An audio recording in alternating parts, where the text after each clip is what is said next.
নমস্কার বন্ধুরা, যেসব বন্ধুরা অনলাইনে বা অফলাইনে এসে হাত দেখাতে চান, হস্তরেখা বিচার বা জন্মকুণ্ডলী বিচার করতে চান, জন্মচার্ট বিচার করতে চান, বাচ্চাদের কুষ্টি করতে চান, তো অবশ্যই আমার ভিডিওতে যে কন্ট্যাক্ট নাম্বার দেওয়া আছে এই কন্ট্যাক্ট নাম্বারে যোগাযোগ করবেন। যারা অনলাইনে কিন্তু ডেট অফ বার্থ টাইম দিয়ে হাতের ছবি হোয়াটসঅ্যাপে দিয়েও আমি তাদেরকে বিচার করে দিই।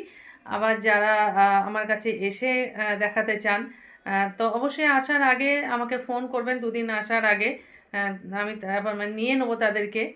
তো ভিডিওটা ভালো লাগলে অবশ্যই শেয়ার করবে আর এই কন্ট্যাক্ট নাম্বারে যোগাযোগ করবে। যারা জন্মচার্ট বিচার করাতে চাইছেন, আমার কাছে আসতে চাইছেন বা হস্তরেখা বিচার করতে চাইছেন, নিজেদের যে কোনো সমস্যা, কর্মজীবনের সমস্যা, তো হেলথ সমস্যা, চাকরি বাকরি হচ্ছে না সেই সমস্যা, বাচ্চাদের পড়াশোনা নিয়ে যে কোনো জ্যোতিষ সমস্যা নিয়ে আমার সাথে যদি আসতে চান, দেখা করতে চান, অবশ্যই কন্ট্যাক্ট নাম্বারে যোগাযোগ করবেন। ধন্যবাদ।